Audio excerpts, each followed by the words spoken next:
Well, first I would say that deals are like being pregnant. You either are or you aren't. There's no it's either a deal or it's not. So I don't know how close you can be. I know that everyone worked hard and that we investigated and looked in and made phone calls and what personnel departments do. Well, fellas, We're back. Deals are like being pregnant, says Mike Vrabel. I don't know if I agree with that. I've never been pregnant. Have made a lot of deals, though. One deal we made was recently with the good folks over at Nebraska. Fuck you, Nebraska. Cue the intro. Nebraska. Fuck 1 Nebraska. second on the clock, bitches. You're tuned in to the Red Zone Blitz. Here we go. The home for all things NFL and college football. Ready? We're back. Yes, sir. For those of you that are new here, for those of you that have emailed us, those people in Florida that have missed our voices, those people in Texas that have missed our voices, we are back and we are going no fucking where. That's right. We're back. The Red Zone Blitz. I'm your host, G. I'm joined by Brandon, what's up? And Matthew, what's up, everybody? Good to be back. We are been back. a while. It has been a while. We have been fighting the good old legal demons. We were in some little legal hot water due to our name and somehow our likingness. But we have all that sorted. Shout out once again to the lovely folks of Nebraska. Fuck you, all of you that cheer for the Cornhuskers. Probably still having nightmares of the 2009 Big 12 championship. And the quarterback. You will never find prosperity as long as you are either residing or cheering for Nebraska.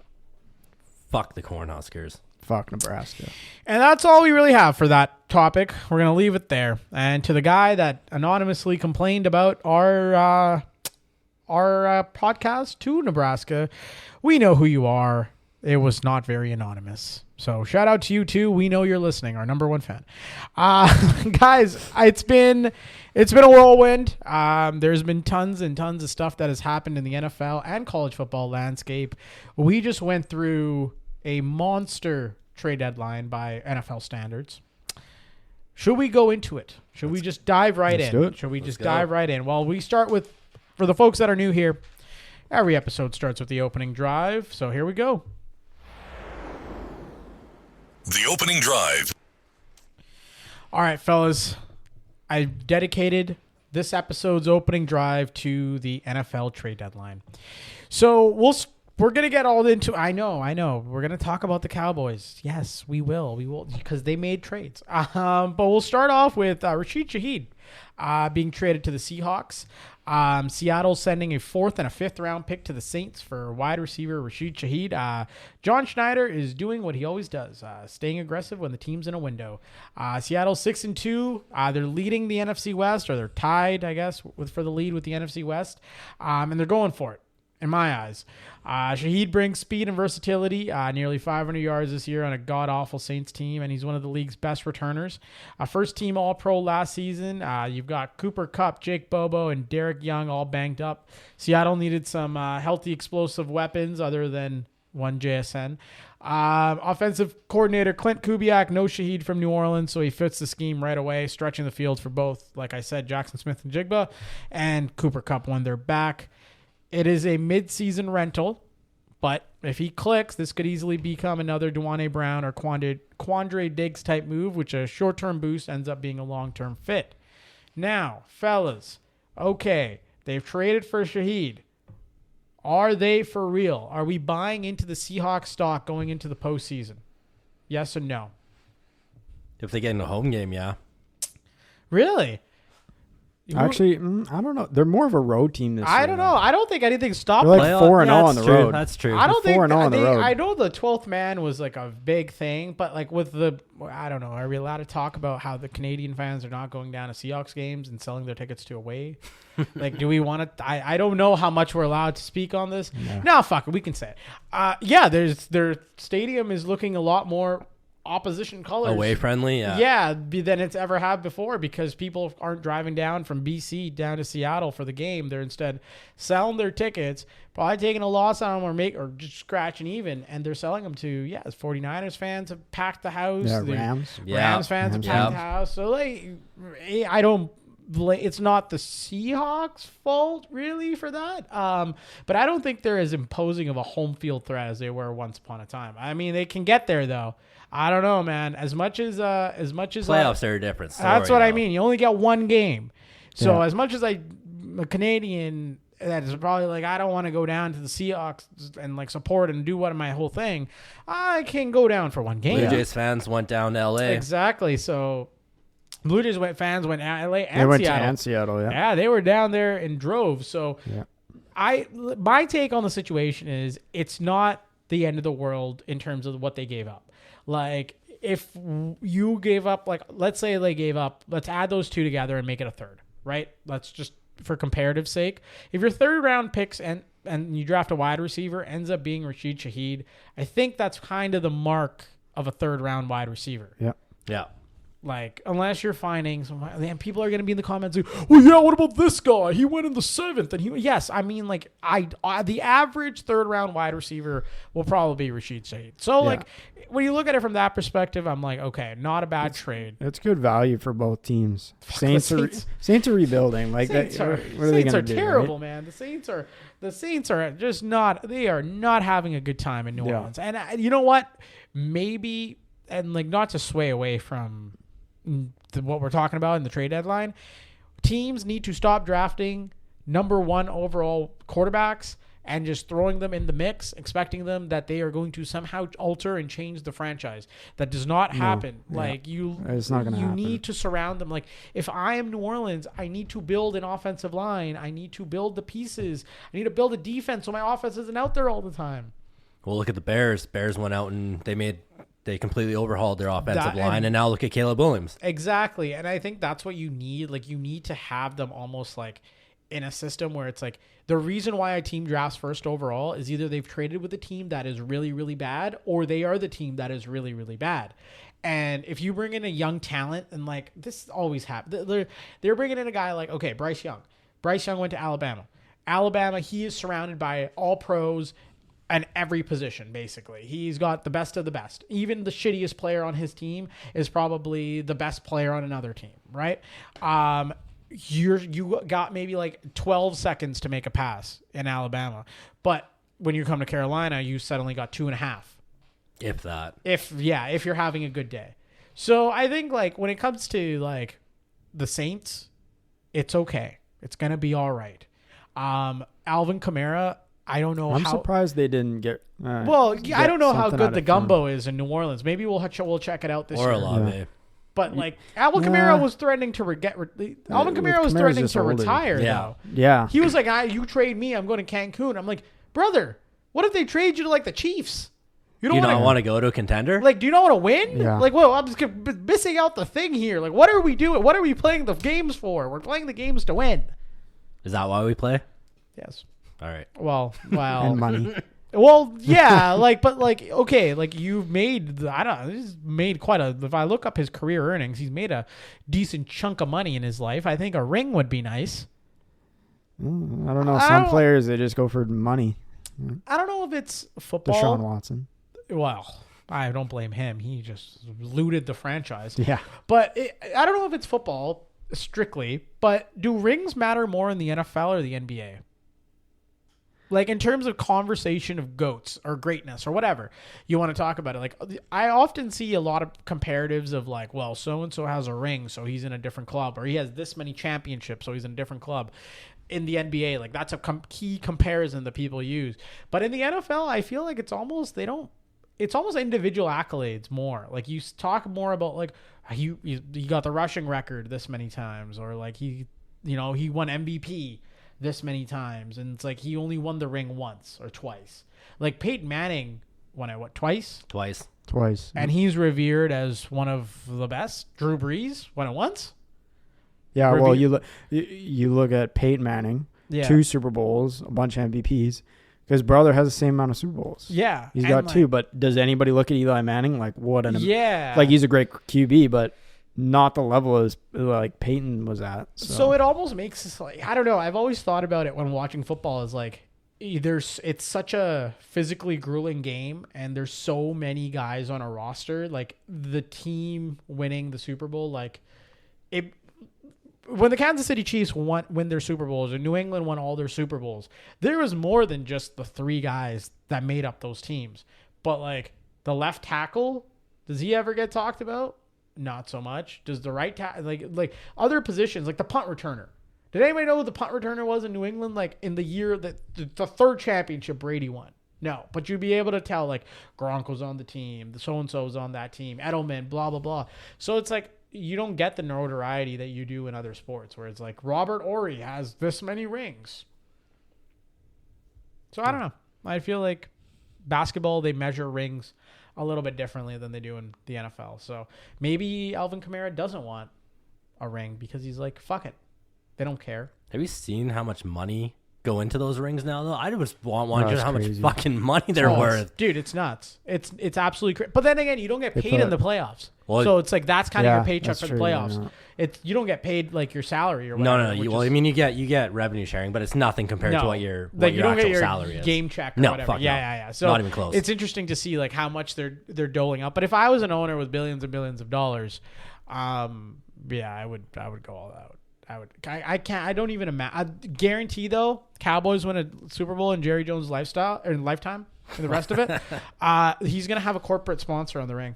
It's gonna be a massive ring, and inside it's just gonna be There's one. Nike. He doesn't need it, man. He's just gonna fucking that ring's just gonna fucking drip oil. No, it's just gonna be a patented Miller Lite logo that comes out. The players' rings brought to you by Miller Lite. You could just sip official Miller deal. Lite out of the beer. Yeah. You could just sip Miller Lite out of the And then out of Jerry's the ring. got like a little drip of oil from his oil tankard in each one, and he's like, you know what, son, this is, Did I tell you? He said I have this is a $10 billion fucking call that I'm about to make. I don't have time to be the GM of the Cowboys. Great guy. Love my boy Jerry. Why would you say that? I love him so much. I love him so much. All right, fellas, we have other trades. Come on, let's go. We still have to talk about the stupid Eagles. Jacoby Myers got traded to Jacksonville. The Las Vegas Raiders have traded Jacoby Myers to the Jacksonville Jaguars for a 4th and a 6th round pick. Jacoby Myers has been begging for this. Dude, he finally gets his wish. When did he ask for the fucking He trade? asked for it in August. The Raiders Finally. The Raiders just choked away a win to the Jacksonville Jaguars, and then they're like, you know what? How bad of a fucking piss off do you have to be to the GM? Where he's like, nope, don't pack your bags. You're staying right staying there. here. You're Stay staying there. here. This guy was probably talking so much shit to the other team, being like, fuck you, fuck you, fuck you. Oh, sorry, bro. I didn't mean it like that. Well, I don't blame the Raiders. I mean, fuck. What are they, 2-7? Like, just go for the win. No one wants a tie. I don't blame them for trying to get the win. Do you guys want to talk about the Raiders? We could talk about the Raiders. I have no problem talking about what an absolute disaster the Raiders are and continue. They were not going to stop being a disaster. This is Pete Carroll's last season. This is coaching in the NFL. This is an evident one and done. Yeah. And I don't know if Tom Brady signed off on this Pete Carroll hiring. This was a disaster hiring to begin with. Yeah, it was. Like, what are we doing, sir? Good sir. What the fuck is going on? And second of all, it's a disaster on the Raiders GM. They didn't need to draft Brock Bowers when they drafted him. They had Michael Mayer or whatever his fucking name is from Notre Dame. They had a tight end. They were like, oh, this is a fancy guy that we can draft at this position overall. Brock Bowers, extremely talented. Don't get me wrong. Fucking phenomenal. But what did we just talk about when we talked about getting quarterbacks and putting them in positions to succeed? How about drafting a left tackle? How about drafting an edge rusher to pair with your one asset? The one asset the Raiders have is Max Crosby, and they're going to squeeze that thing dry until Max Crosby can't walk, and then they're going to trade him for a 6th round pick to like the Dallas Cowboys, so Jerry can finally sell some jerseys. But they drafted Brock Bowers when they did, and then last year they drafted Ashton Genty, and once again, great time. I love it. This is beautiful. Ashton Genty, what a pick. However, they don't need Ashton Genty because they don't have a quarterback. Yeah, they don't have a QB. And Geno Smith sucks. Fucking garbage. Like, he's so bad. Like when are these NFL teams going to realize you can't like with Matt Flynn in Green Bay, like one fucking year of great football is not gonna. It's not gonna say like, oh, you're gonna be great for the next 3-4 years to come. Like, I don't understand it. And like, for example, like, okay, they drafted Brock Bowers last year, right? Could they have drafted Byron Murphy? Yes. Could they have drafted Jared Verse? Yes. They could have gone after Amarius Mims, offensive tackle. They could have gone after Dallas Turner. These are all names they could have gone after. Quinion Mitchell, Chop Robinson, Terrion Arnold. Like I'm very Tyler Guyton maybe, so we didn't have to take him. I get confused when I see like teams overextending to get the explosive player, like the shiny toy, and like they could have easily done stuff to like improve their team. This 2025 draft, unless some of these players start in the top 5, start to like pick it up, is going to look pretty much the same. It's not going to be looking too good. They should have last year. They took Ashton Genty at 6. Ugh. They could have taken some. They could have taken. There's a lot of good running backs too. Yeah, they could. There was a deep class. They could have taken somebody else. Yeah. I don't know. I don't know how I feel about that pick, anyways. But that's the Raiders. They are. It is a win-win trade. I mean, Jacoby Myers wasn't going to do anything on the Raiders. He goes to go to Jacksonville. Jacksonville's having their own disasters with Brian Thomas Jr. Not figuring out what the hell he's doing. So there's a problem there. Travis Hunter's on IR. Travis Hunter is suddenly on IR. Weeks, yeah. He was perfectly fine. He comes back. Oh, he's on IR. He's also baptized now, if that matters. So he's turning over a new leaf. I think the Jaguars they're in a spot where they're in the. We'll talk about the playoff picture probably in a coming episode or something like that. But like they're in the thick of it. Like they're not out of the playoff spot at all. Like they're in the hunt. They're on the bubble. So I think for them, it's like, you know what? You need playmakers. You never know when somebody's going to go down. And like, obviously they don't have that right now in Jacksonville. They've got just a couple of guys and that's it. And now they've added a reliable target. So I think it is win-win. They don't have much to lose, but they better hope this Travis Hunter thing really works out for them because they traded a bit to move up. Now we get to talk about the Eagles, fellas. The Philadelphia Eagles proved once again they're never quiet at trade deadline. Howie Roseman pulled off a flurry of moves. Sent a 3rd-round pick to the Miami Dolphins for Jalen Phillips. Philly also added 2 cornerbacks, Jair Alexander and Michael Carter II from the Jets. And then they also said they're not trading A.J. Brown. They said that is not happening. He is a team captain, and he's a cornerstone of this team. Fellas, are you still, like, if you saw the Eagles go up against your team, and your team was... let's say the Bills. Let's just put the Bills on that plaque. Are the Eagles beating the Bills with their additions? I still think the Eagles are the luckiest fucking team. Like, going back to last season. What did you say? They have a horseshoe up their ass? They do. They fucking do. Go watch all Indianapolis the fucking games. Colts Go watch all the fucking games, man. Every game they should have fucking lost. Go back to this game against the fucking Rams, man. They should have lost that too. Yeah. Every fucking game. It almost something comes out of their ass. Look at the fucking first game. Fucking all of a sudden they get a fumble. Fucking Miles Sanders fumbles the ball. Oh, hey, lightning or whatever. We're going to call the game now. You couldn't call the game a play earlier? You couldn't call the game a play fucking earlier. And every game last year, they were on the verge of losing. Out of somewhere, one player pulls a rabbit out of their fucking ass and saves their fucking coach's ass. Like, he could have, like, no. I hate the Eagles. I'm a Cowboys fan, but you just watch the games, man. Like, they're not. There was times last year where they were going to implode. Like, the coach was going to get fired.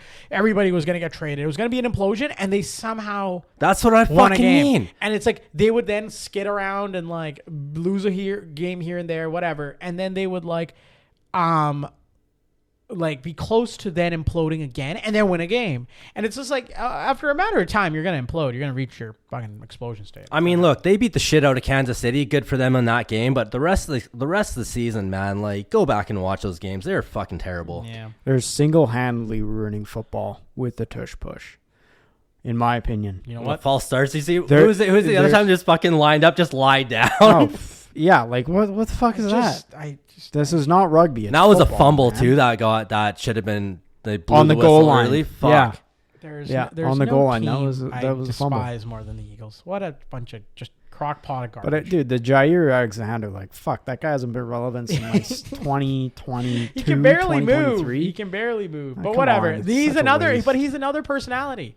But The it's a Eagles distraction. love doing this. They Yeah, love they love like- adding big personalities into the mix. Well, you got Yeah. one. Like you got fucking you got Mr. Jair Alexander and AJ Brown probably gonna be punching each other in practice. You got Big Dom giving Cam Scadaboo a Philly cheesesteak. Yeah, he's like, here you go, buddy. Have a good time with the This you're is a your good boy. role. You're a good man. This You're a is good your man. role. We really wanted you here, but we had to trade for Saquon. It's not nothing personal here. Speaking of Saquon, he's hurt. It's gonna be bad. Not cheering that he's hurt. I just think Eagles fans are fucking delusional. It's gonna be fucking hilarious. Probably the trade of the year for so far this season. Sauce Gardner. New York Jets traded star cornerback Sauce Gardner to the Indianapolis Colts. In return, New York receives 2 first-round picks and wide receiver A.D. Mitchell. Wow. Okay. Fellas. That's a shocker. Like, even with the two first round picks, like, you just Sauce Gardner commanding 2 first-round picks is a hefty price to pay for That's Sauce Gardner. He's not Darrelle Revis. This is not. That's a hefty price. This is not a good trade for the Jets, in my opinion.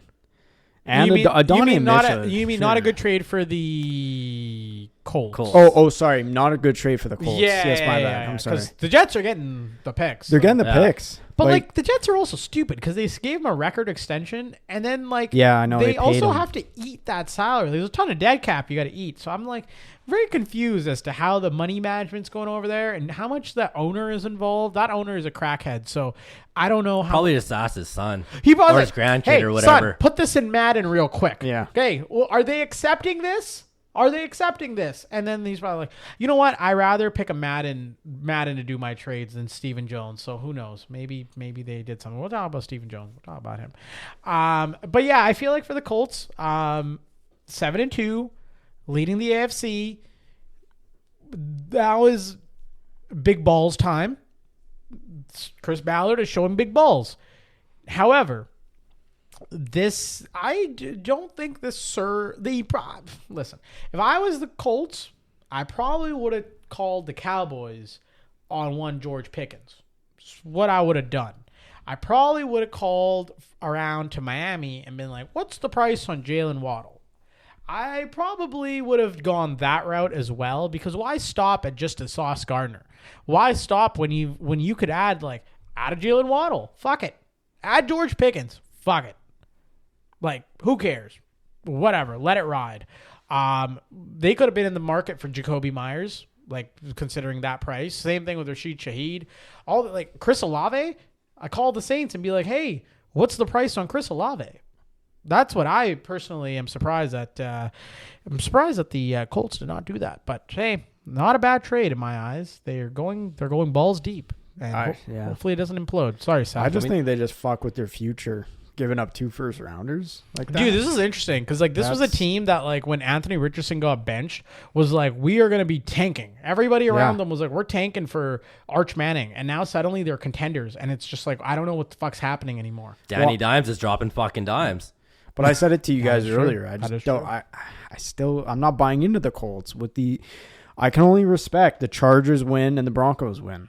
I look at them. They beat the Titans. They beat the Raiders. They beat the Dolphins. If you guys didn't know, the Steelers beat the Colts last week. They sure did. Yeah, Matthew, happy man, he It's is. a legit team beating the Colts. This ain't no Titans. Speaking of legitimate teams, I think it's time we talk about the Cowboys.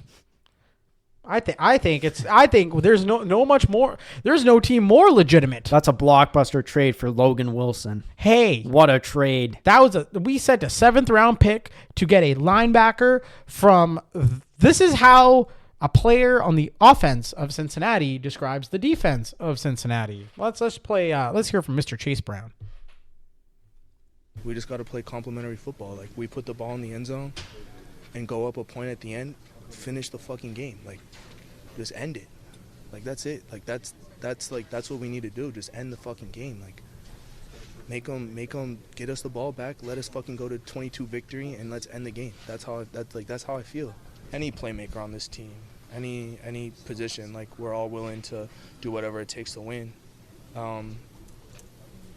We just gotta finish. I think that's like what you go into this bye week thinking and kind of repeating to yourself is just finish these goddamn games. Please finish them. That's what she said. Okay, so the Cowboys, Wilson, yeah, he requested a trade from Cincinnati last month. He lost a lot of playing time to younger players, 4 straight 100-tackle seasons. Cowboys defense cannot get much worse.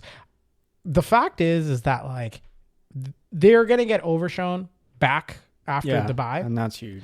And Wilson will go into a role beside him, and it'll be the two of them. And there'll be some leadership, and there'll be some physicality. I want to see some hits here, Mr. Wilson. Just fucking tackle. Well, his face is too pretty looking. I need to see his nose tackle. broken. Have you seen his face? He looks like a model for GQ. I need him to look a little bit more like a football player that might require him to bust his nose a couple plays. Devarian Overshown back. That will help. This is also like the fucking Bengals are going to be absorbing nearly $10 million in dead cap across 2 years. So it's not a cheap trade for them, but I don't know why they needed to get rid of Mr. Wilson so bad. But hey. The funniest shit about this is, when you're on a shitty team and you get traded at the trade deadline, and there's the whispers like, oh, you're going to get traded, you're going to get traded. You're thinking like, fuck yeah, I'm getting traded. I'm going to go from a shit team. I'm going to get traded to contender. Nope. You're going from the worst defense in the league to the second worst defense in the league. Congratulations, bud. Hey, but he's going to have a nice little home in DFW. He's going to drive to the game in his Ford-sponsored pickup truck, your official vehicle of the Dallas Cowboys. He's going to, have his every meal paid for at Terry Black's because Terry Black's Meat Church. No, Terry Black's. No, I don't know. Somebody's got a sponsorship. Raising Cane's, the official fast food sponsor of the Dallas Cowboys. Yeah, you're going to have some sort of weird fucking... He's going to have an endorsement deal by the end of this. Speaking of endorsement deals and somebody that deserves one, give my man Jerry an apology. Jerry said, hold on, you thought I was done at Logan Wilson? No, he doubled down, fellas. The Dallas Cowboys pulled off the heist of the year. We got 3-time Pro Bowler Quinnen Williams. Can he stop a fucking run? And you know what? And next to Kenny Clark, everybody, if they fucking can't, then that's a problem. That's like 600 pounds. Everybody, you talk about stopping the tush push. We're gonna stop the tush push. We're gonna put him. Okay. Digizua. We're gonna put Kenny Clark. We're gonna say, all right, big boys, go eat. Raising Cane's, raising hell. No. So Dallas sent a 2026 second round pick. The higher of a 2027 first-round pick between the Green Bay pick and the Dallas pick. And the reason why I call this the heist, fellas, reason why, they sent Mozzie Smith to the New York Jets. Said,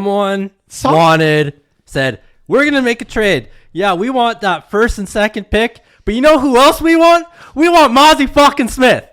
And, good sir, it's going to be, it's so great.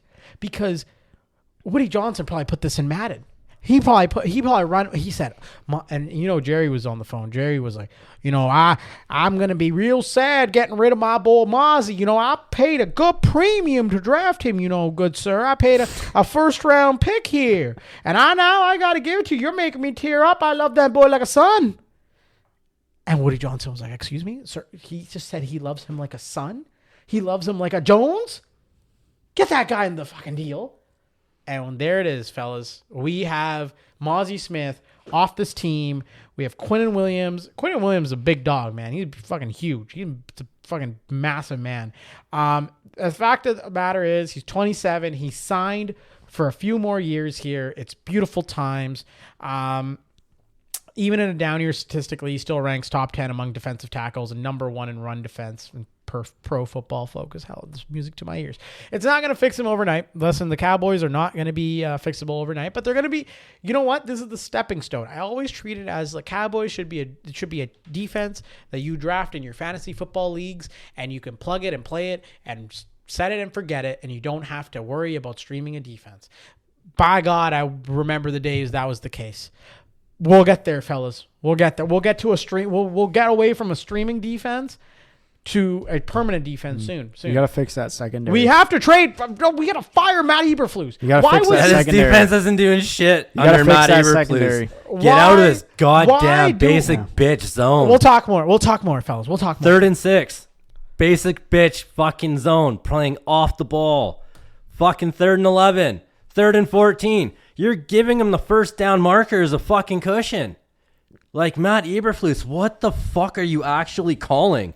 Like, seriously, you're speaking of Madden. Get some kid that's never played Madden before on beginner mode playing with a base 4-3 defense. I'll He'd drink be to it. calling better plays. Yeah, he's describing me. Okay. You know what I love about Quinnen Williams, though? He's not really a really, really good football player. He also might be the funniest person alive. Here are some patented Quinnen Williams clips. Here we go. Have you gone up against any quarterback that slightly resembles Kyler Murray? No, I don't feel like I have going against a quarterback slightly resembling Kyler Murray, but I feel like Kyler Murray is not worried about. What's that? No, I'm good. Wait, what was the question again? Yeah. 20 years? This is him talking about Aaron I didn't know Rodgers. that Aaron, 20 years in the NFL? Yeah. Man. Ain't that running back, the number 0 is 20 years old? Yeah. So he been in the NFL as long as he been alive. How was your rating? My rating, I got an 80 on Ultimate Team, so I'm going to go play with myself today. So, see how I feel. That came out weird.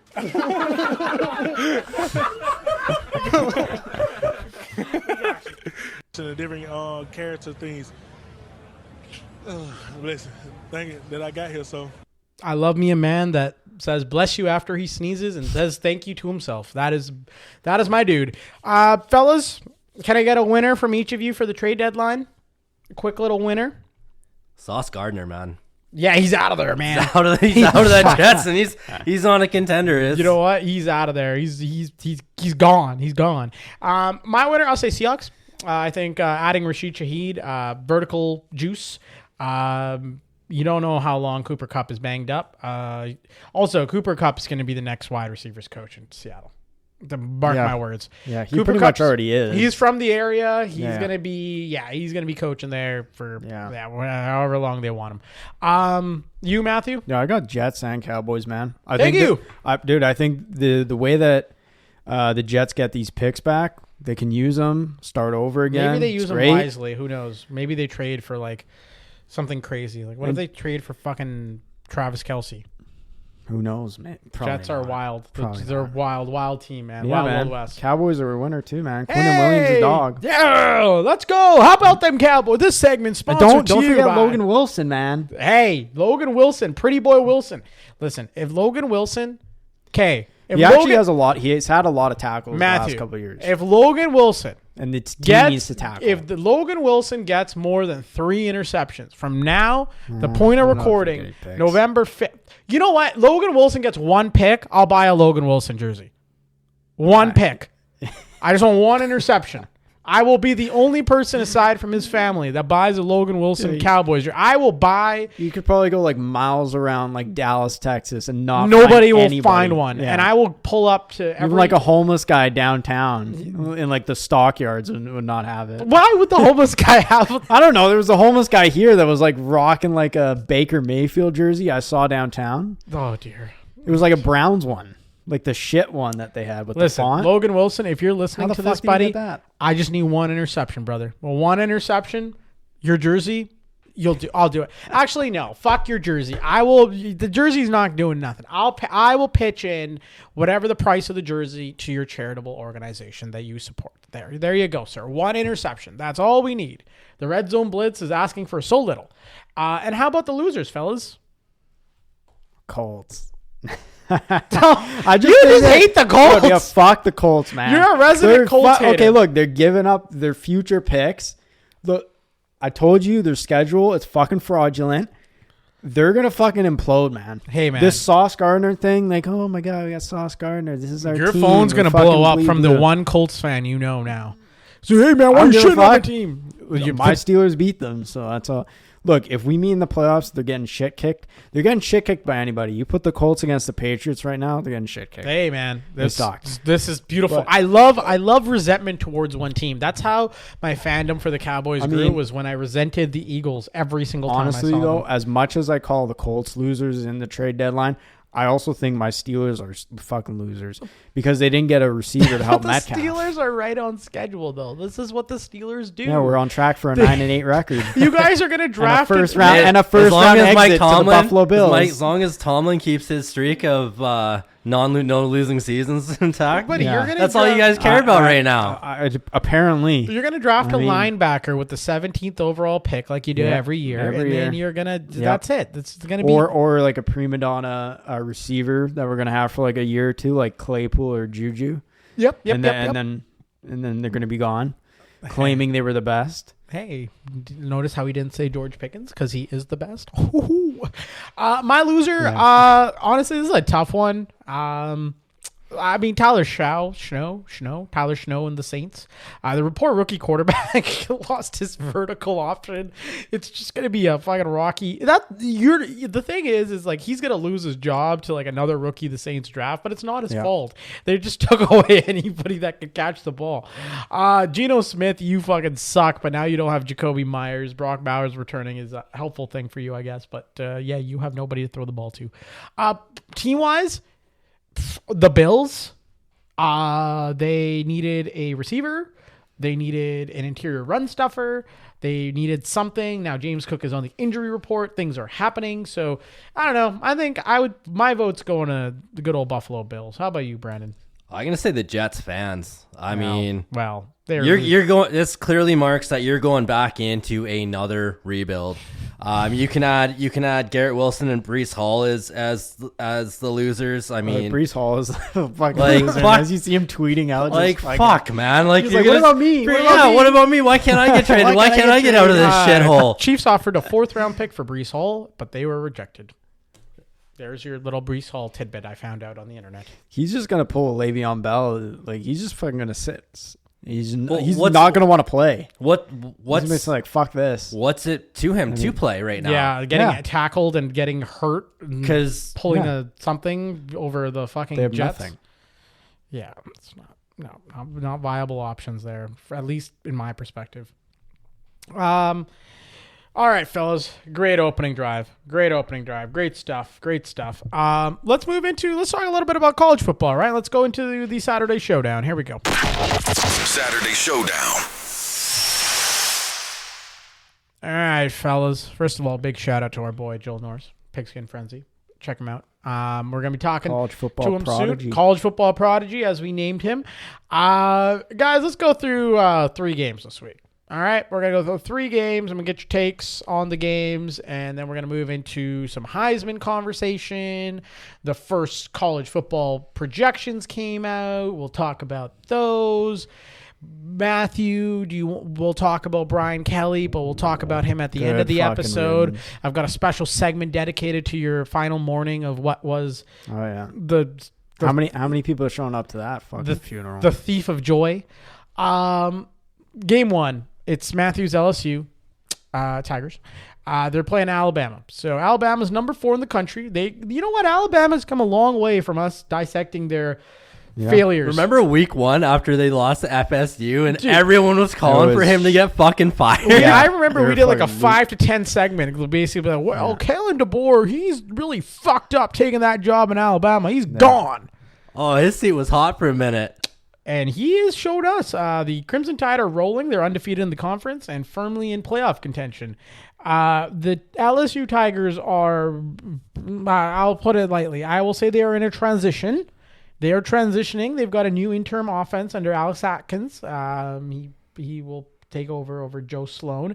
They have governors telling the athletic director that he cannot hire the next head coach.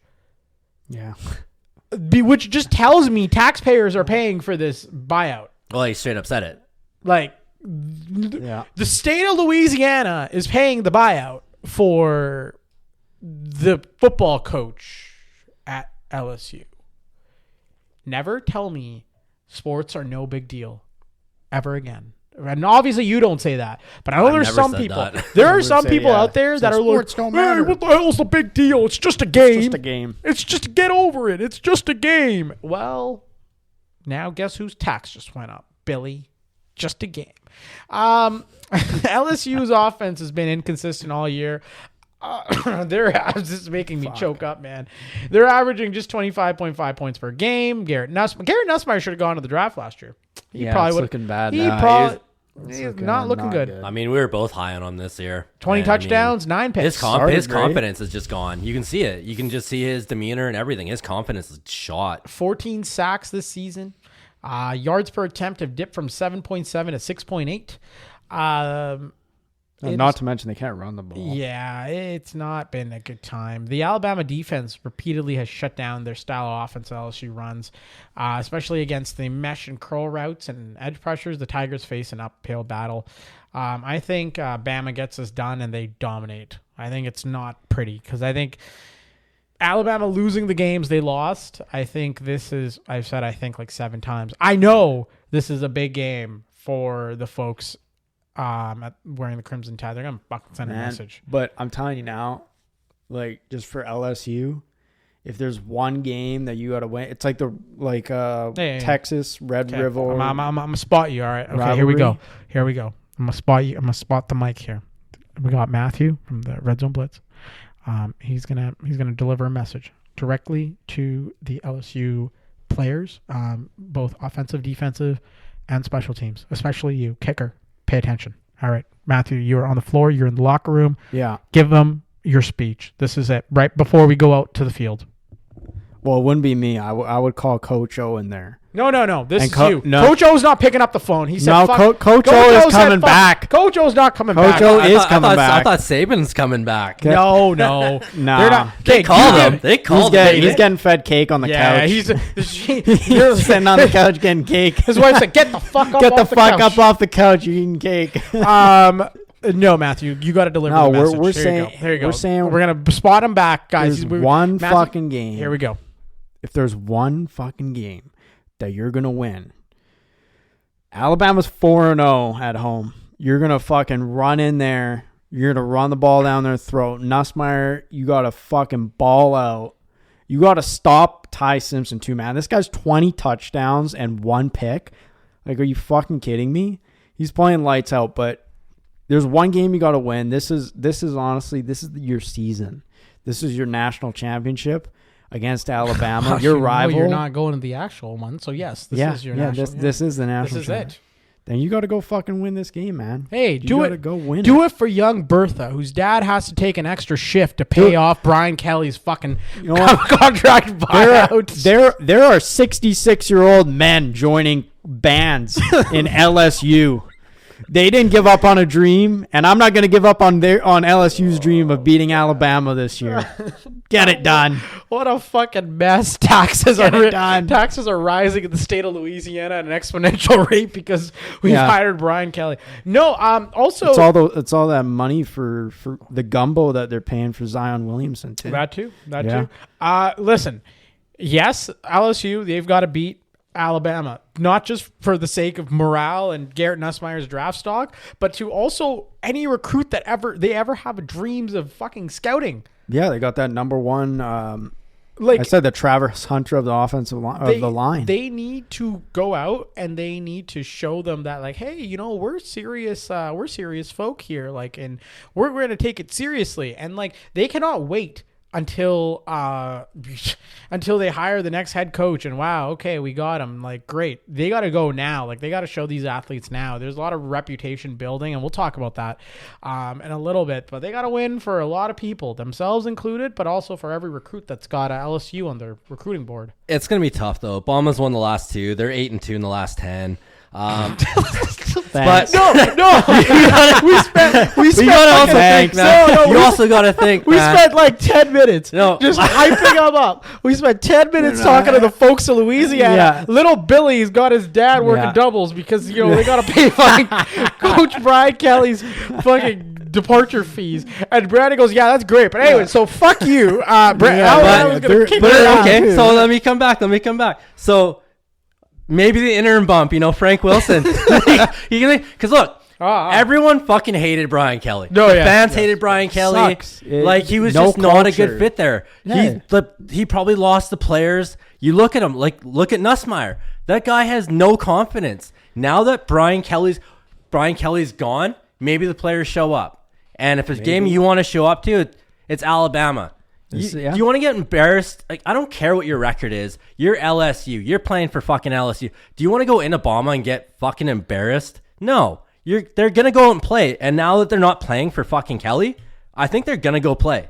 But Yeah. Just you can fuck up the Crimson Tide's whole season with a win. Yeah, you could really put Right? you could put a damper on things. well, some chaos can come out of this weekend if shit happens. Totally. Speaking of chaos, Texas A&M, number 3, going to Missouri. A lot on the line for the undefeated 8-0 Aggies. I'm going to let you talk about this, Brandon. I'm going to let you go into your disdain over Texas A&M. I once, in my journey to college football, I cheer for the Longhorns now, hook 'em. There was moments where Brandon threatened to punch me in the throat if I chose A&M. Multiple. So I'm going to let you go into it, Brandon. Lay it out to us. What's going on here? I mean, look, this is a must-win for Mizzou. They lost last year, 41-10.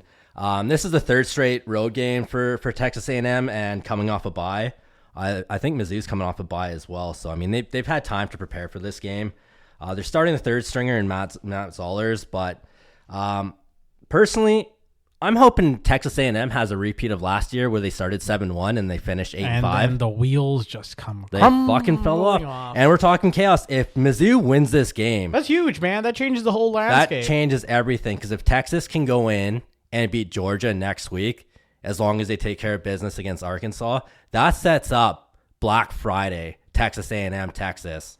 For everything on the line, baby. Oh, man. It's going to be a good time.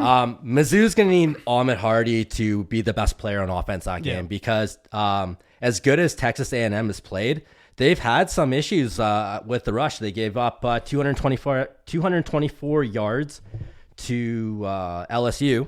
There you go. There it is. And 259 to Arkansas. So if Ahmed Hardy has a game, there's a chance. But fuck Texas A&M. There you go. Let's go, Mizzou. We need you. Let's go. Let's move on to game number 3.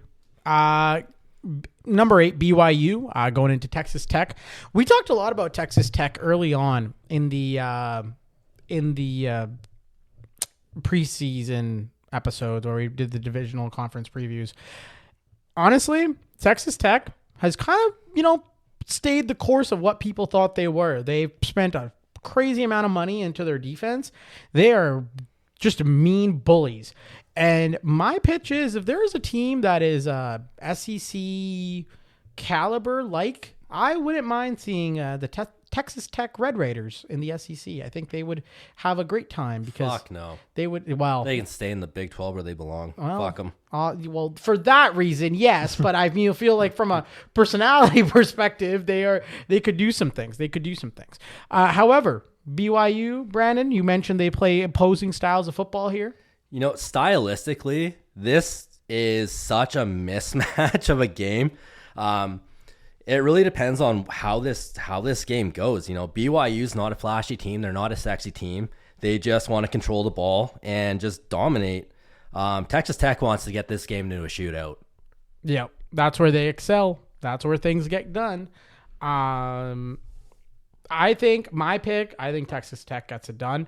But however, I think this is going to be probably my must-watch game of the weekend. Sorry, LSU, Alabama. It's going to be painful. But moving on to Heisman, fellas. Let's go. Should we move it on? All right, we got Heisman trophy odds updated. Julian Sayin, number 1 at plus 175 from Ohio State. Fernando Mendoza. I told you. From Indiana, right behind. Go back to the episodes, people. I called on his name. Fernando Mendoza, Indiana, undefeated. Wow.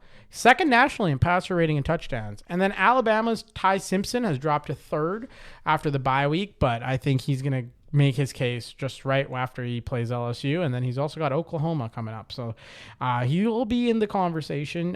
You got Texas A&M's Marcel Reed sitting 4th at 750. He's got 23 total touchdowns, nearly 8 yards per play. After that, the gap kind of widens. You got Gunner. He's got the next tier at 2,000, followed by Diego Pavia, everybody's favorite. And Ole Miss is Trinidad Chambliss. Special shout out Ole Miss. I like what Ole Miss is doing. Lane Kiffin's got some good stuff going in Ole Miss. Entertaining games overall.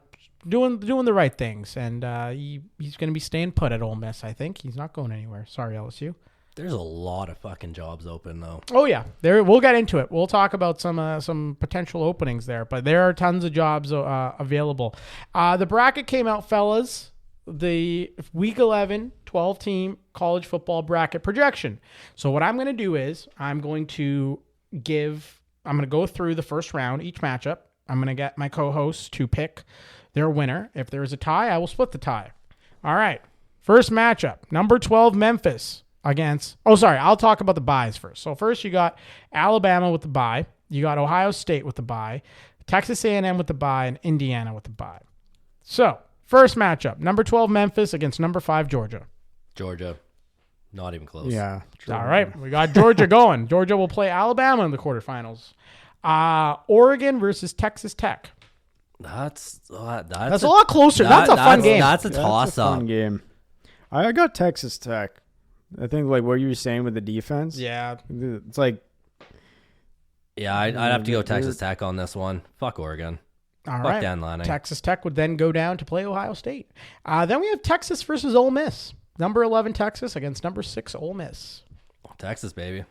I think you got to hook them. Barely. I think they sneak out of that one. But then that leads us to what would be the quarterfinal of Texas A&M versus Texas. And that would be just chaos. Absolutely. The state might shut down.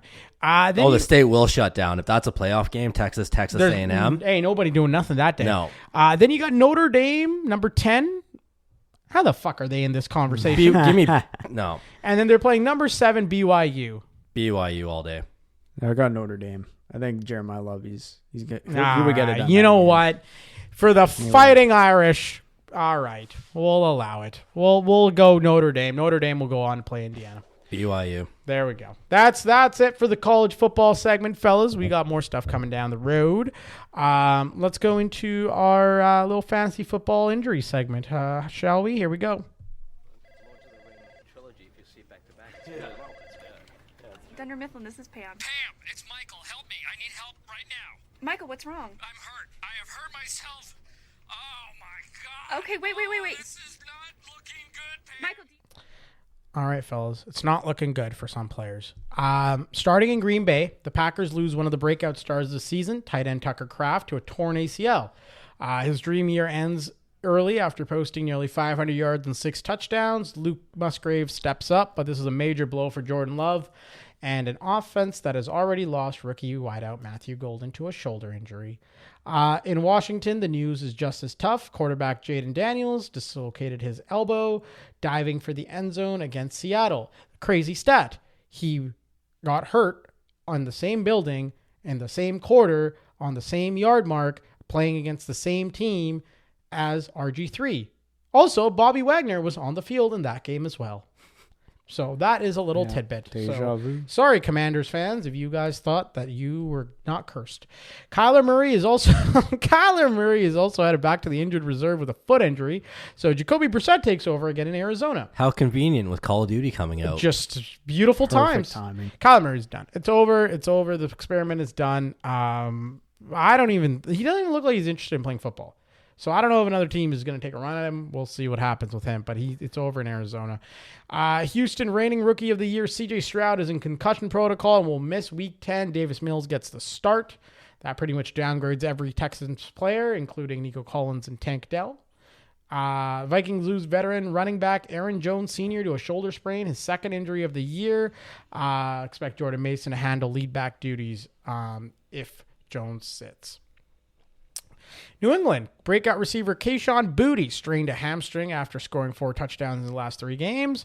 With him sidelined, expect Stephon Diggs and Demarius Pop Douglas to see a heavier target load. Around the league, several other names popped up on the Week 10 injury report. I'll go through them quickly. DeAndre Swift and James Cook, both of them are on there. Garrett Wilson, A.J. Brown, and Puka Nacua are all nursing lower body injuries worth monitoring. And at tight end, Cole Kmet joins Kraft on the sidelines with a concussion. Get well soon, everybody. Get well soon. All right, fellas. It's pick tracker time.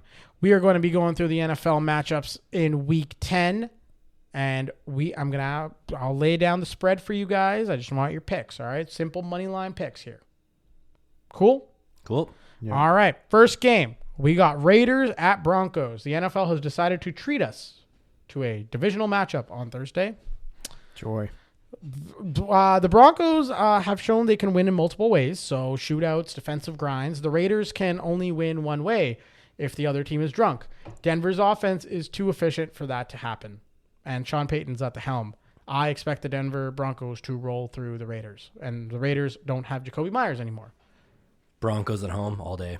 All right. That is, I'm going to keep track of this. Matthew, are you going to go pick the underdog here? No, not All a right. chance. Broncos easily. Then we've got the early game in Munich. Falcons at the Colts. Colts bring one of the most balanced rosters in the league, now boasted by new corner Sauce Gardner, who will probably be on duty against Drake London. I want to say the Falcons will win this game. I think they are going to somehow, this is going to be like a scheduled loss. You know, Sauce Gardner going to take some time to build chemistry with his new friends. I think we see some magic from the Falcons. Hopefully, I pray. Colts. Damn it. No, I thought gotta I go could Colts. convince you. Damn it. You're not picking the Colts. No, I got the Falcons. Of Yeah, course, of course. Yeah, obviously, you 'cause are. I'll shit on the Colts as Yeah. much as I want to. Yep. Yeah. Yeah. Well, that's no. I think Penix did pretty decent last week. I'd say better than what he has done in the previous week. No, Penix hasn't been bad. I think Penix He hasn't been pretty good. awful, but Yeah, no, Penix has still been better developing. than. Yeah, I think he's been better than most people give him credit for. Patriots at Buccaneers, two evenly matched teams. New England's defense against the run and pass control and pace control gives them the edge. If the Pats hit 23 points, they are unbeaten this year, fellas. Yeah, I'm going with the Patriots. I think the Buccaneers are just too banged up, especially on offense. You know, you've got you lost Mike Evans, Godwin's still out, Godwin's Bucky still Irving. banged. Bucky Irving's still banged up. It's just there's a ton of injuries. I think the Buccaneers are favored. Yeah, I'm going to go with the Patriots for the upset. I'm going to go and follow your lead with that one. I think the Patriots are playing some sound Mike Vrabel football, baby, and they're going to grind this one out. I'm gonna go opposite. I'm gonna go Bucks in this. They seem to get these like close wins. There it is. This man traded for Bucky Irving in our fantasy football league. That also might have something to do with this. He needs him healthy. He needs him rolling. Yeah. Bills at the Dolphins. I don't think I need to say anything. Do I? No. That should Bills. be. I mean, just to make it official, but yeah, that just. Anybody going for the Dolphins here? Look, man, fuck. Miami cannot stop the run. One of the worst fucking teams. Derrick Henry had like 120 yards rushing last game.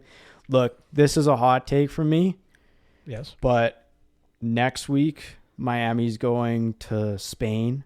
Yes. To face punish us. Washington. Well, I don't know what the poor people of Spain did to the NFL and Roger Goodell that they have to be treated to this, but sure. Guess what? One-way flight for Mike McDaniel. He's gonna stay in Spain. They're gonna fire his fucking ass.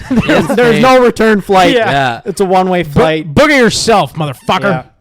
You're staying in Madrid. Yeah, I can see that. Yeah. Okay. So you got the Bills? I got the Bills. Okay. All right. Easily. Then we got the Ravens at the Vikings. Lamar Jackson has the Ravens back in top form. Let's listen to Mr. J.J. McCarthy. I don't like this character, and I don't know why, but let's listen to him just talking. We see the intensity that like you carry yourself with on the field. Do you go to a different place in your mind like on game day? I feel like I do. Yeah, there's definitely a level of a switch that gets flipped. You know, for me, it's that I call him 9. 9 comes out, and I got to understand, like, okay, he can't be at his peak performance throughout 3.5 hours. So how do I find little ways, on the sideline, get back to my breath, get back to my visualization that could kind of maintain that intense, competitive stamina throughout the whole game. But, yeah, it's just, the pure will, determination to get the job done. Did he just call himself 9? Did you say he's 9 comes out? Yeah, 9 comes. Oh, like superhero 9. JJ McCarthy. Does he think that he's like Tom Brady? Yeah. Like, does he think he's Kobe Bryant? Has he read too many motivational books? 9 comes out? How about the fucking fact that 9 hadn't come out for the last 2 weeks and Carson Wentz had to die for 9 to come back out? The only reason 9 came out was because Carson Wentz had like a freaking shoulder was popped out. If it wasn't for Sam Darnold fucking up in the playoff game, he wouldn't be a starter. They played Carson Wentz hurt with a torn shoulder rather than play 9. So I don't know where 9 comes with all his confidence, but it just give me the Ravens. I want the Ravens to beat their ass. Let's go Ravens. Yeah, I'm going Ravens in this. That's Dude, surprising. The Vikings. That's surprising. Can't I would hope you. protect I thought you were McCarthy. gonna cheer for the. No. I mean, I don't want to pick the Ravens, but the Vikings can't protect McCarthy. We got Jaguars at Texans. That's going to be a divisional treat as well. They don't. The Texans defense is insane. They're nuts, and they don't have C.J. Stroud. But I think, I think they're going to get it done because their defense is just insane. Yeah, they have one of the best pass defenses. So even with the Jacksonville getting Myers, I don't think it matters. Yeah, that's just no. Dude, Brian Thomas Jr., I mean, where the fuck are you, man? Yeah, one touchdown the whole season. It's not looking Get good. this, Lawrence is, and him, no connection. 60 targets, only 30 receptions. So basically, it's like a 50-50 ball. Against the Houston passing defense? Yeah, no. good luck. Good fucking luck Good against luck. Houston's D. It's going to be painful stuff. Exactly. That's not going to be good. So 3 sweep with Houston there. Giants at the Bears. The Giants defense is spiraling, giving up 33 plus and 3 straight. Chicago's creating turnovers in bunches and is finally healthy. Romeo Odunze's father was tweaking out. People were tweeting out that trade Romeo Odunze to a team that, can value him and blah, blah, blah, blah, blah, blah, blah, blah, blah. And then Romeo Odunze's father was in agreement to quote tweeting a whole bunch of people having a great time on Twitter, being really, really silly. So then, as reporters do, they asked the coach Ben Johnson about it, and here is his response. He continues to strengthen, and hopefully we'll see dividends from that here in the next couple months. Ben, did you see? We got to the swing on the Bengals potential. Injuries, unfortunate. He was the reporter was about to ask if he saw it, and Ben Johnson cut him off and said, "Next question." He didn't even want to talk about it. No. That's what Ben Johnson had. You know what? I get it. I understand. We live in Canada. There are crazy hockey parents everywhere. So I'm assuming there are crazy parents in all sports. The thing is that siblings, parents, family members, what they say on Twitter should really be taken with a grain of salt, because I'm pretty sure Mr. James Odunze was watching that game probably 6-7 beers in deep with everybody going, "Hey man, why aren't they feeding your son the ball, man? He's the young prince of Chicago. That fucking Caleb.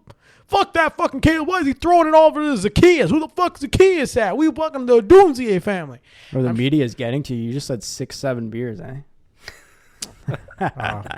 Well done. We are so back. 6-7. I think when you're sitting there and you got your phone at your disposal and there's people around you being like, "What the fuck, man? Why aren't they feeding this guy? Free him." Like, they're not a part of the huddle. They don't know what the fuck's going on. And I saw this all the time with Micah Parsons' brother in Dallas, where he would just be tweeting a whole bunch of nonsense all the time. And now nobody cares about him because he's not in Dallas anymore. So nobody interacts with Terrence Parsons. So you see that a lot. You see that a lot of family members are always tweaking out. I wouldn't read too much into it if I'm a Bears fan. The Bears fan should be happy, man. They're winning. They're winning. They're 5-3. They have like fun games. They're coming back. The things are happening. Caleb Williams is finally looking like a formidable quarterback. Well, like I said earlier, they went out this offseason and built an offensive line for him. Well, they did a smart GM thing. They have Ben Johnson. They're doing trick plays. Caleb Williams catching touchdowns, throwing touchdowns. It's not a bad time. Shut the fuck up. I'm going Bears. Yeah, I'm going Bears. I mean, the Giants, no Neighbors, no Scatabo. Yeah. Theo Johnson's actually banged up too. I got the Bears. All right. And what should be a treat to NFL fans across the country, the New Orleans Saints at the Carolina Panthers. I mean, Panthers should just fucking smoke them at home. The Panthers should win this game. Like they should. Rico Dowdle should have the time of his life. Third the NFL in rushing, man. He should He's just killing it. He should just have the time of his life. And Bryce Young also have the time of his life. However, the Panthers need to get out of the way. Like sometimes they get in their own way a little bit, and I think this is a perfect test for them to see. The Panthers season has just been a roller coaster. They beat the Cowboys and the Packers. Look at this. You lose to Jacksonville, you lose to Arizona, you beat Atlanta, lose to New England, okay. Then you beat Miami, you beat Dallas, you beat the Jets, you lose to Buffalo, then you go back and beat Green Bay. They live a wild life. Buddy, keep pounding. Just like Sam Mills said when he beat the Cowboys back in 04. Well, that was unnecessary. We were on a bye week. I had to throw it out there, yeah. We're on a bye week. Yeah. Matthew, who do you so got you can't get hurt. Yes. You can't get hurt. We can't lose on a bye week. You can't give up like third and long plays. Exactly. It's impossible. There you go. Who do you Brandon, you got the Panthers? No, fuck yeah. Matthew? Easily Carolina. Okay. All right. Nobody believes in you, New Orleans. Suck on that. And then in another treat of what is great times, the Browns at the Jets. Fucking poverty. Fucking toilet game bowl. of The this toilet century. All I want to see Shador. That's all I want. I just want a touchdown. I just want to see. Neither one team touchdown. wants to win this game. Yeah, neither of them want. Neither of them want to win. wanna They're lose. both going to try and give this game away. This is going to be a punt fest. Yeah. This is what Cleveland radio has to say, in case you're wondering how the folks in Cleveland are doing. Nope, that's JJ McCarthy. What is going on behind the scene? How can this kid that was rated as a late first-round draft pick not get on the field for a team that sucks? They're not even giving him reps. That's on the coach, man. Stefanski's going to have to answer for that, and it might come at the end of the year, and it might come in the form of firing. What is going on? Does he have I don't want to pick on Kevin. Does he even have a say in this? Is someone in the front office saying don't play him? Clearly, Chris, someone doesn't like him, or someone just thinks how are you not ready to play? He's been here since April. I find it hard to believe that kid isn't ready to play. There's two sides to every story, right? Okay. Either Kevin, somebody in the building, in the front office, in the coaching staff doesn't like him. Okay? That's option What do you mean? one. Then why'd you draft him? Hold on. Option two, again, two sides to every story. I'm not saying this is happening, but it's a possibility, and I'm left to speculate until I'm told otherwise. Maybe Shador's not doing everything he's asked to do. I find that hard to believe. I find that unlikely as well. I love listening to radio hosts from struggling teams. The Giants. I love listening to the Browns radio. Sometimes, this is not a plug, by the way, but serious, if you guys want to hit me up with a code, that'd be really nice. But I love listening to regional radio for ESPN Cleveland, for example, is where I got this gem. They are losing their minds in Cleveland. Give me a fucking rep from Shador Sanders. Please, I beg you. Honestly, I think the Jets are going to get fucking destroyed. Like, the Browns defense is still the Browns defense. Myles Garrett is still playing football. I do the Browns. Give me the Browns. Yeah, I guess. Can I say a tie? Yeah. Sure. Like, both teams don't want to win this game. This is, if you had to pick a winner, let's just say, why like, is this game even like, it even should not be regional? televised. No, that's what I mean. It Even regional, is this game going to be televised? Like, I'm sure if you run a rerun of some fucking sitcom in the city, you're going to get I higher think what viewership. should happen is, I think we should take the prisoners out of the Cleveland jails, or sorry, the New York jails. We should take it's in New York. We should take the prisoners out. You know, new mayor got elected, so this is what I think should happen. Oh, yeah. So we gotta get the prisoners out of the jails. We take the prisoners, we handcuff them to their seat, and we make them sit there. We make them watch it. And if they can go the whole game, we reduce 6 months off their sentence. Because I think that's what's going to... That's going to be worse than, like, going in the hole. Dude, this is... You're going to see guys... Solitary confinement is way worse. You're going to see guys committing all sorts of crazy crimes just so they don't have to go watch this game. Yeah, I mean, I don't know. Fellas, Matthew, who do you have? Fuck, I just laugh, like... It'd be funny if the Jets won after all this. I have the Browns winning this because of their defense, but I just fucking laugh like how Browns media and fans are just still like stuck at the draft. Like, what are we doing at the draft? Like, what are we getting? Like, dude, can you fucking just? That is their Super Bowl. I know. April is when they get riled. Yeah, here we go. Yeah. First round pick again. What do we got? We're gonna get 2 QBs this year. Hey, we're gonna have lots of draft in round 1 and 2. We're gonna have lots of draft coverage for you folks. Don't you worry. We're gonna have a little draft show once this season wraps up. The Red Zone Blitz got you covered for all things draft. Don't you worry. We know you guys are crackheads and would love that content. Brandon, give me a fucking team. Fuck it, take Cleveland. Okay. Well, that was me. Okay. Arizona and Seattle, another divisional matchup. Seattle's the most underrated team in football. I keep saying it. You got JSN and Rashid Shaheed. What a combo. Kyler Murray on the IR. Jacoby Brissett leading his team. I know what. Fuck Arizona. Fuck the guy that said Javante's ass. Fuck Jacoby Brissett. Fuck that stupid coach in Arizona. Fuck your stupid mascot. Fuck your little snowbirds club that you keep advertising to me because I'm Canadian. Fuck you, and I hope you fucking get impounded by the Seahawks. I hope the 12th man takes a big old shit on your bird. That's what I have to say. Go Seahawks. Fuck yeah. Anyways. That was awesome. Thank you. No, I agree too. Fuck Jacoby Brissett. You're not going to say all that. No. I'm not going to say all that, but I'll just say Jacoby Brissett's a fucking fraud.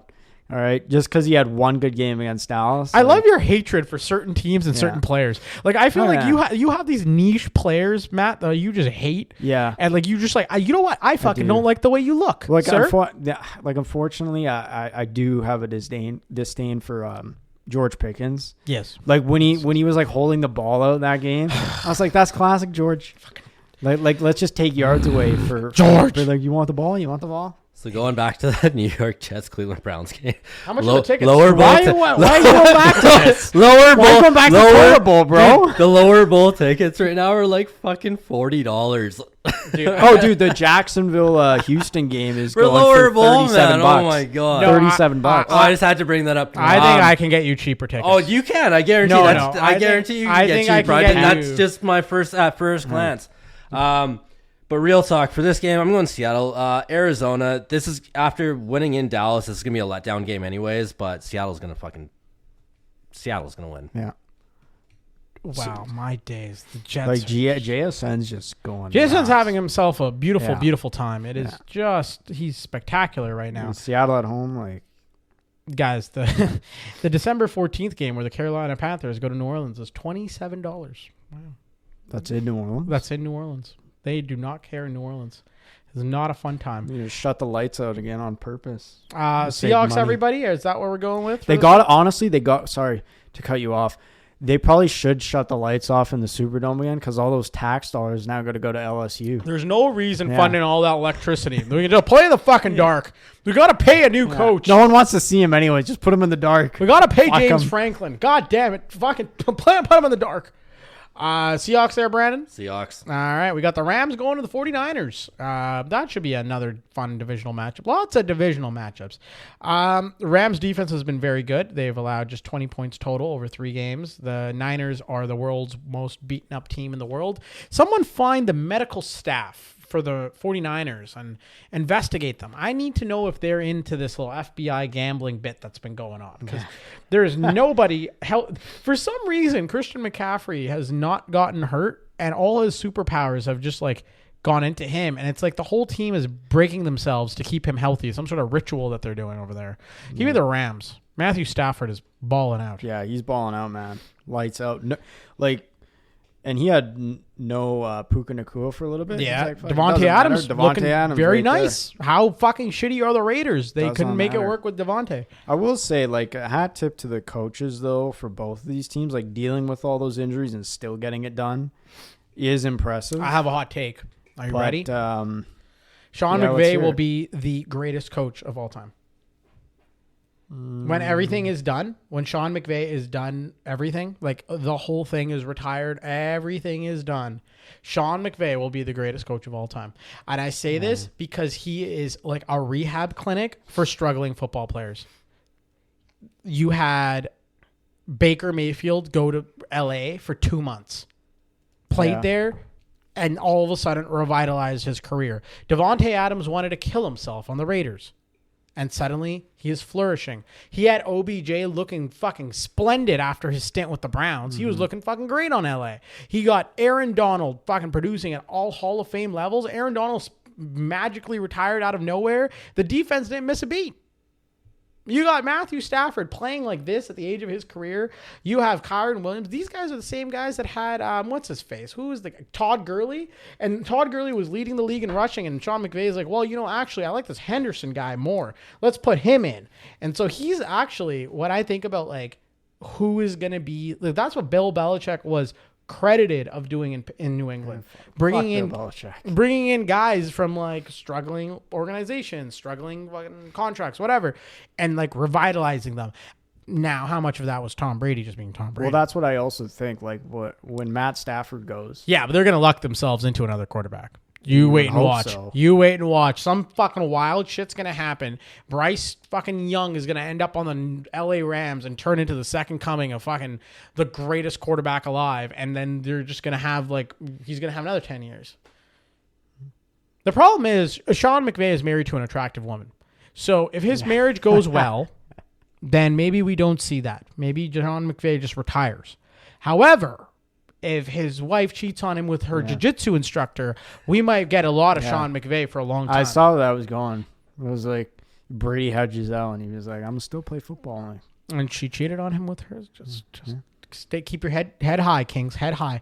Brandon, who you got? Rams versus 49ers. Rams looking for revenge from the earlier defeat in overtime. And who said Brandon was crazy for sending the Rams to the NFC Championship game? It doesn't. I said that. No, I said they were going to win the division. I said they're going all the way. Podcast. It was this podcast that had the Rams in the NFC Championship game. You remember that? I still believe it. God damn it. We are just fucking geniuses. ESPN, call our line. You guys can barely afford YouTube TV. Just get us in there. We'll broadcast the games for you. We'll do it. Matthew, who you got? I got the Rams in this. Yeah. Wow, you sounded very sad about that. You sound very, very. Well, I don't know. I mean, you sound very just meh.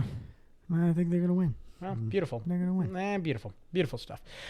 Detroit Lions at Washington Commanders, fellas. I think this should be an easy one. Detroit lost last week, came up flat. They are going to probably want to kill the Washington Commanders, and they probably will. Because the Washington Commanders are not playing very they got inspiring Marcus football. Mariota. One Heisman winner to another. Mm-hmm. I said they were going to regress this year. Yeah, I thought they'd do okay, but I mean, they're not. I mean, injuries don't help either when you don't have your fucking star quarterback. But yeah. And what do we got here? We got Matthew. We got the Lions. Easily, yeah. Lions. All right, we got the Steelers at the Chargers. Joe Alt. Yeah, but they ended up getting Penning, I think, from the Saints. But no Joe Alt. Yeah. And that's big. a big loss. That's big. Yeah. And you got a lot of demons on the other side of that Pittsburgh defense who finally looked like they were playing well. Yeah, they're finally showing up, man. You know what? Fuck, thank God. Jesus. Aaron Rodgers back home in his hometown, home area. Yeah. California kid. Smoke that ayahuasca pack. I think he's going to be smoking that Chargers pack. Give me the Steelers. Yeah, man. This is going to be like a home game for the Steelers, man. I mean, is there a point in asking you, Matthew? I think your vote is pretty locked in. Dude, I what's crazy though, like it baffles me the Steelers are 5-3. Which part? Like that they should be worse or they should be better? They should be worse, honestly. No. Like I don't know how the fuck they do it. Like wow, it must be so nice to be 5-3. Talk to us. We're fucking like 3-5-1. What our stupid. You know what it is, buddy? It's fucking turnovers. We get turnovers at like the best times, the most opportune times where we can just turn it around and win late. This is the equivalency. Get it done. This is the equivalency just get it done. This is the son of like a multi-billionaire coming to a food bank and like telling the people in line at the food bank, like, what the fuck are you guys lining up for? Like, food's like so cheap nowadays. It's like free. You know, last week I had a meal and I had caviar. You guys ever had fucking caviar? That's what it sounds like right now. You fucking ever had some like tartar? You know what tartar? Can you spell tartar for me, Benjamin? Yeah, I mean, it's blissful until we get to the playoffs at 9-8, like I said before. And then we just fucking get shit kicked by the Bills or the Chiefs. That is true. Yeah, I guess it is. But we'll see when we get to that point. Ask a Jets fan how it feels to get to the playoffs. They'll tell you. I don't know. So Justin Herbert has been sacked 28 times this season. He's on pace. His career high is 41 sacks. He's going to blow past that. He's going to die. Yeah. TJ Watt's going to kill him. Yeah, like, I think they're just too banged up. Herbert's going to have to throw the ball, and I don't think he's going to have time, so I think the Steelers. Well. If they get big plays, the Chargers will win. But because the Steelers do give up, like, big fucking plays.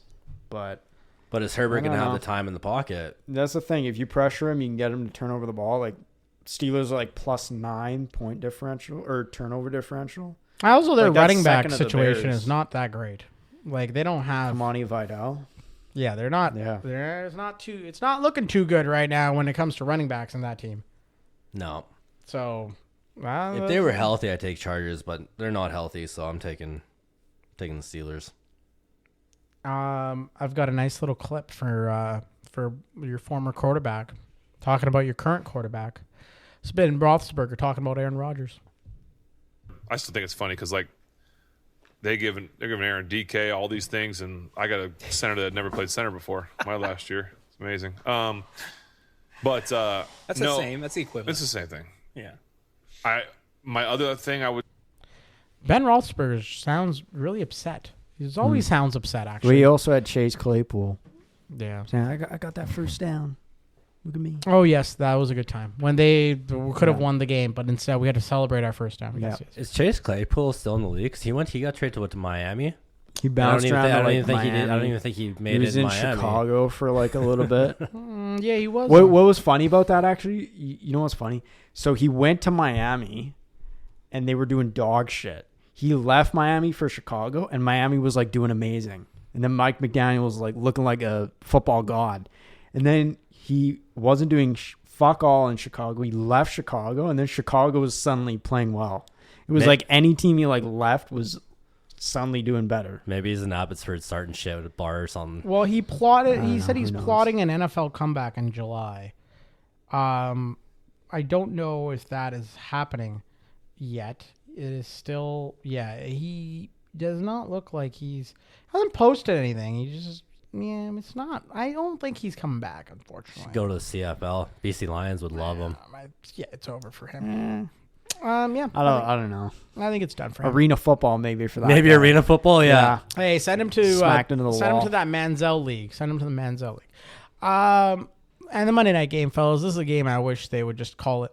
No need to play this. Are you gonna even watch this game? No, I refuse. Stupid. It's two teams that I fucking don't want. Yeah, I know. I was gonna say you got the Philadelphia Eagles and you have the Green Bay Packers. I'm gonna pick the Packers solely because the Cowboys traded for fucking Quinnen Williams, and maybe they think they have a shot at this division. And every loss Philly gets is good for my mental health. So. Good to the Packers. I hope it's an absolute blowout, though. I hope Micah Parsons does absolutely nothing, has no effect on the game, and the Eagles lose. That's my wish. I will go Packers, unfortunately.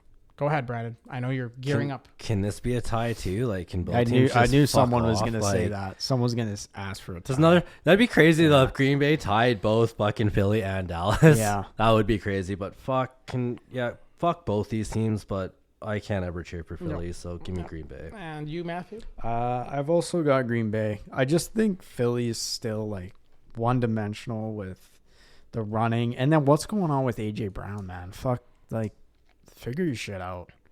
You want to play or not? Like, it's beautiful. It's a beautiful Philadelphia special is what we call it. We're not even getting him the ball, so I don't think it's a question of does he want to play. I don't know. What is the play calling that we're doing here? Yeah, well, that's the thing. Maybe he's getting mad he's not getting the ball because they're running a lot. I don't know. I'm curious to see how that unfolds for the poor guy. But,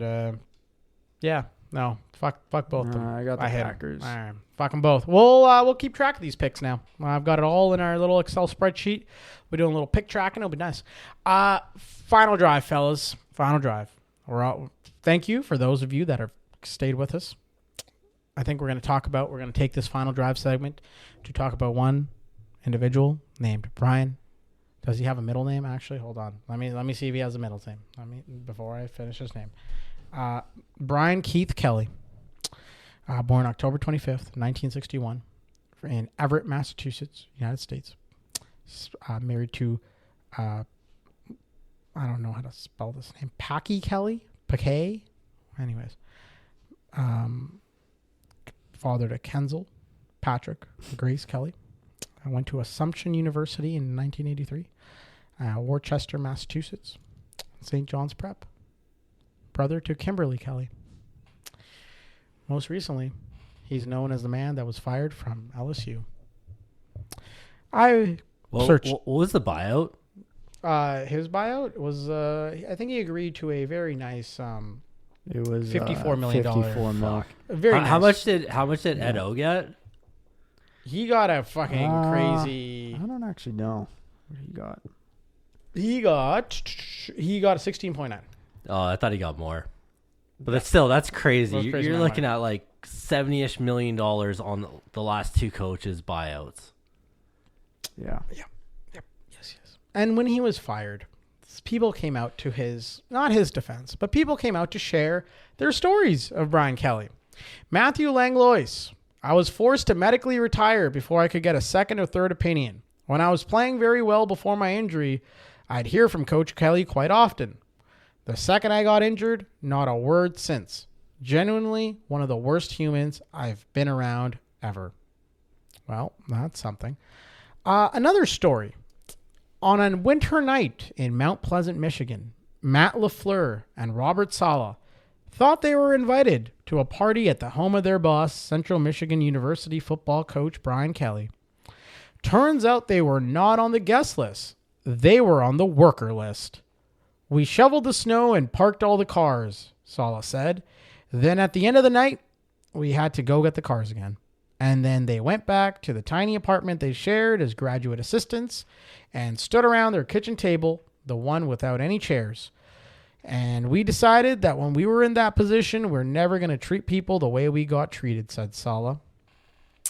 In 2020, student videographer Declan Sullivan died after filming practice during dangerous wind conditions. Notre Dame was fined $77,000, later reduced to $42,000 for safety violations. Kelly admitted it was his call to practice outdoors, but was not penalized. Sullivan's family publicly forgave the university. 2020, a St. Mary's College student accused a Notre Dame football player of sexual assault and later died by suicide. Her family claimed the university discouraged her from coming forward and mishandled the case. Kelly was criticized for joking with reporters about media coverage at the time. The accused player faced no charges. Notre Dame cleared him of all wrongdoing. The NCAA forced Notre Dame to vacate wins from 2012 to 2013 after a student trainer wrote papers for players. Kelly denied any responsibility, saying his culpability was zero. The NCAA found violations but did not sanction Kelly personally. In 2021, Notre Dame was fined $5,000 and put on probation after Kelly posed for a photo with a recruit violating NCAA rules.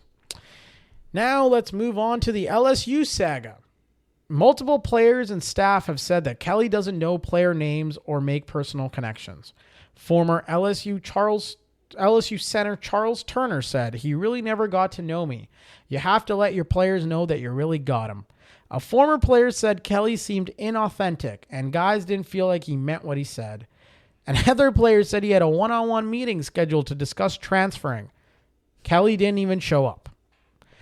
Staffers said that Kelly refused to speak with recruits directly, even when they were on the phone. One anecdote quoted him saying, "Make an appointment."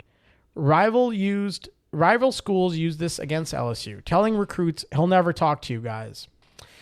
Staffers described low effort in recruiting and leadership despite his $95 million 10-year contract. One staffer said, "You can almost tell that he cashed out here." We can keep going. Kelly was criticized for not reaching out to former players or their families during tragedies. Greg Brooks Jr., who battled a brain tumor, former player on LSU. Kelly allegedly didn't contact him at all. Kyron Lacey, a player who died by suicide. His father said Kelly didn't reach out. His mother contradicted that, saying Kelly did call her. However, the mother then brought that statement back and said, no, he did not, in fact, call her. That is the tale of one Brian Kelly. There are not enough wins in his resume to warrant this behavior. If this was Nick Saban, I would be like, holy fucking shit, what a fucking dick. That's where it would end.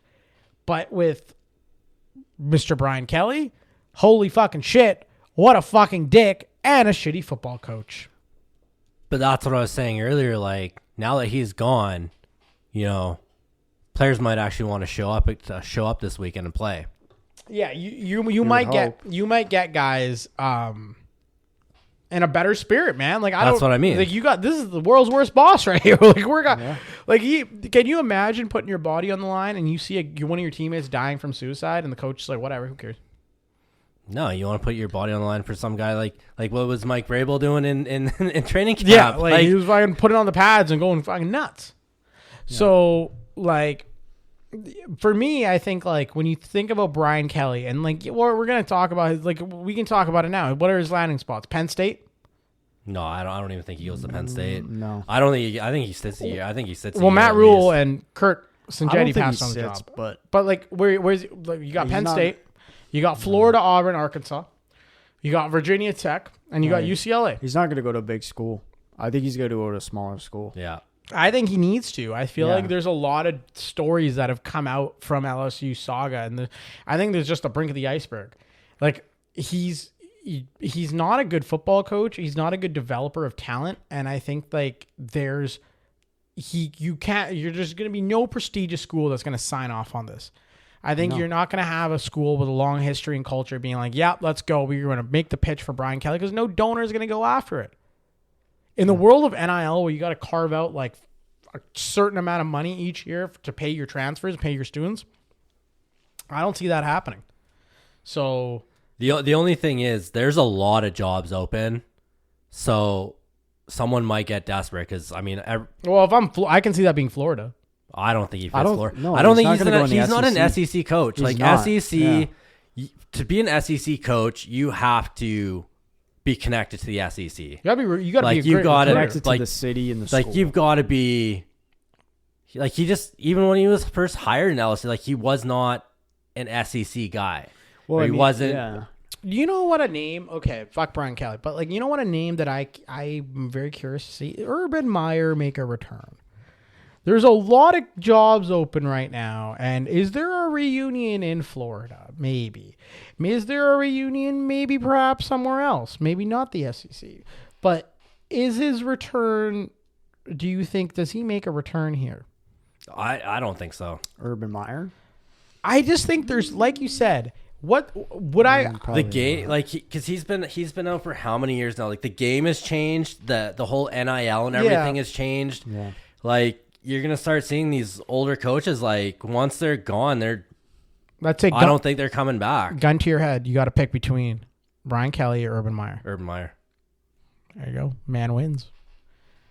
They almost got to go through like an assistant coach at a small school and then back up through the head coaching reins and then get back to where they were. Oh, Brian Kelly's ego's not going to let him be an assistant. He's going to be Bill Belichick. You look at also on the topic of fucking chaos. Bill Belichick's leaving North Carolina, right? Oh, he's gone. Yeah, he's gone. And I think that's the end for coaches. I think it's the end for him. It's the end. I don't think he's going to get another job. I think that's a whole that was a disaster. He took that job because he went there. Like there was a connection there. Otherwise, say if there was if Penn State called and was like, "Hey, Bill Belichick, you want to come coach us?" He'd probably be like, "No." I don't think Penn State should have fired James Franklin. I don't think they should have either. I think that was a little. Yeah, they were embarrassed. Yes, they lost. Maybe it was bad overreaction thing happened. But is it going to get it much better? Like, I don't know. Like, is there that guy out there that's going to fix your program and like, oh my God, we got it? I don't know. I don't think so. Maybe they were just sick of like getting to a point where they were so close and then they just couldn't get it done. It could be like that. Potentially. Like, you know, Potentially. we got to change something. Let's start right here. There you go, fellas. Another episode. Beautiful times. Maybe Brian Kelly will get a job the next time we record. Maybe he'll be a quick little hire. Maybe they'll just plop him in there. Having said that, great to be back, fellas. Another slate of excited football here. We've got great stuff happening. You know what? If you guys haven't subscribed to us already, Red Zone Blitz Pod, X, Instagram, TikTok, we're back, baby. We're going to be back with a whole lot of content. We're going to be dropping a lot of content pieces on all those platforms. You want to write to us, redzoneblitzpodcast@gmail.com. Hit our line. One final fuck you, Nebraska. Fuck you. 1 second on the clock, bitches. Fuck you, Nebraska. Other than that, I'm your host, G. Brandon. And I'm Matthew. And Later. we're out. Peace.